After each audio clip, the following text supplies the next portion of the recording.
Hi guys, it's Anya and I'm back with another cooking video.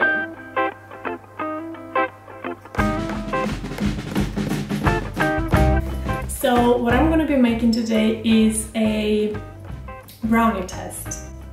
I haven't done this recipe before, so I'm not sure how the outcome will be, but I'm really craving brownies and I've been craving them for the last couple of days. And I thought, okay, today is the day, I gotta make them, let's do it. So I started preparing the ingredients over there. The brownie that I would like to make is a vegan version of a brownie that I really love at one of the bakeries in Barcelona, the one that I have actually talked about in one of my vlogs from Barcelona. And those brownies are really delicious, but they have butter in them, and I prefer to not have butter in my pastry or anything I eat, let's say it this way.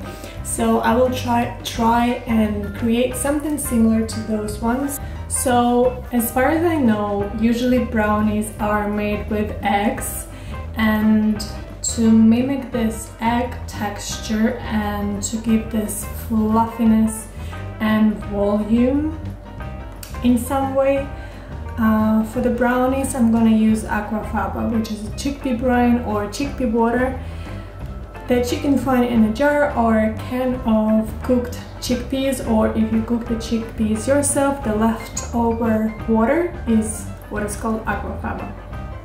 Fun fact.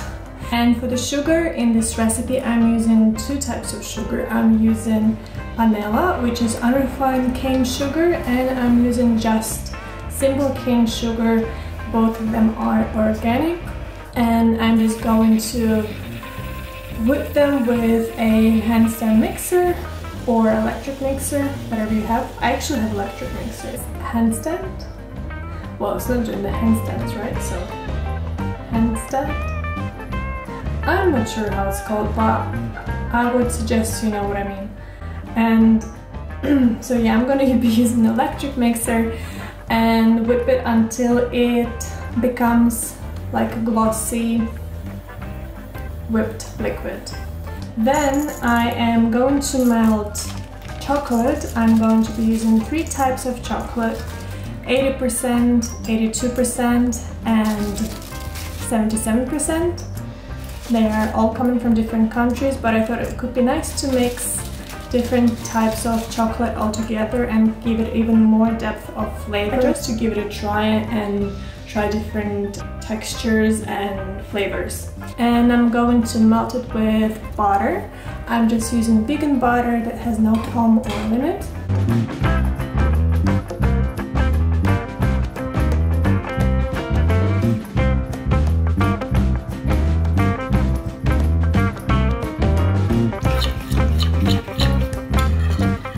I'm also going to prepare a strongly brewed coffee. I believe you can use instant coffee, but I don't have one. So I'm just going to prepare a really strong espresso, and I'm going to use around 20 milliliters, maybe a bit less, to give it even more depth of flavor. So I'm giving this brownie a lot of layers of flavor, and I'm hoping for them to develop and become a really nice, fudgy, delicious, tasty brownie.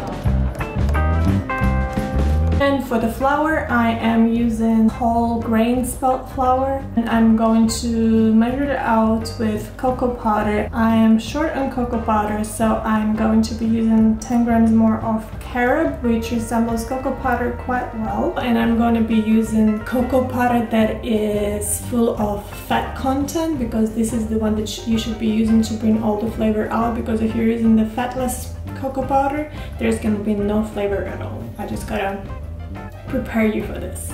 And I'm just going to pre-mix it all together in separate bowl or jar or glass, as you wish, and then assemble my brownie together. So I'm going to start with mixing aquafaba with melted chocolate and butter.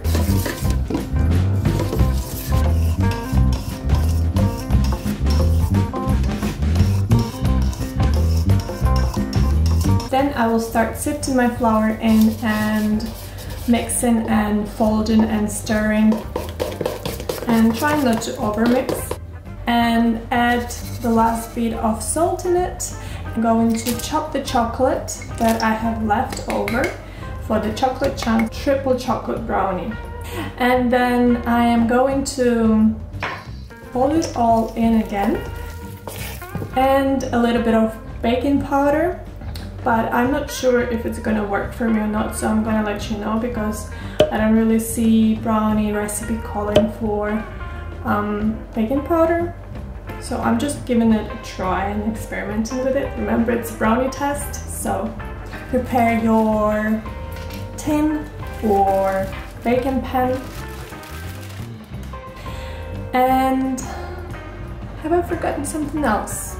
I'm using a heart-shaped baking pan. I will leave the detailed description down below because I'm not sure of the size.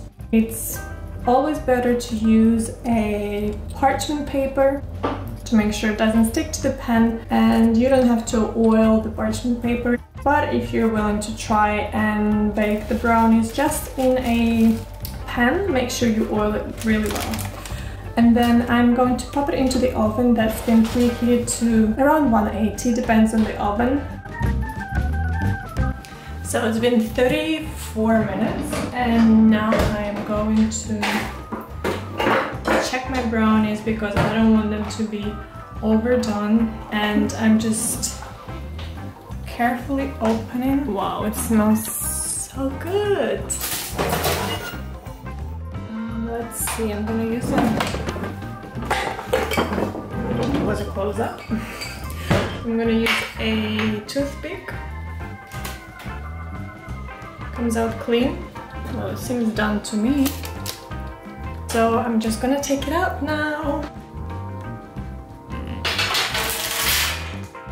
So now I'm just gonna let it cool for 25 minutes in a pan. I'm not sure if you can see me actually, but I hope you do. Then I'm gonna transfer it to a cooling rack for another 25 minutes. And after that, I'm going to give them a try. So excited.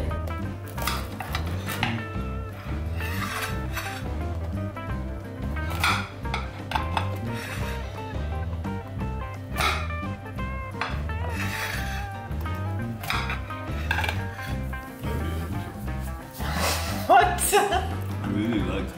You really like it? Very chocolatey. Not too sweet. Good job. So it is the next day and I just wanted to show you the way of trying this brownie with some toppings. So here I have a coconut cream and then I have some strawberries on top, and it's really good. I had it yesterday like this, and today is my second batch of the brownie with the topping. It's so delicious. I really recommend you to try and make it. And if you have watched it up until this moment, I just really wanted to thank you so much for your time and for watching me try and test this brownie recipe that I came up with. If you do try it, please let me know how it turns out for you. That would be really exciting to hear, and I'll see you very soon. Bye!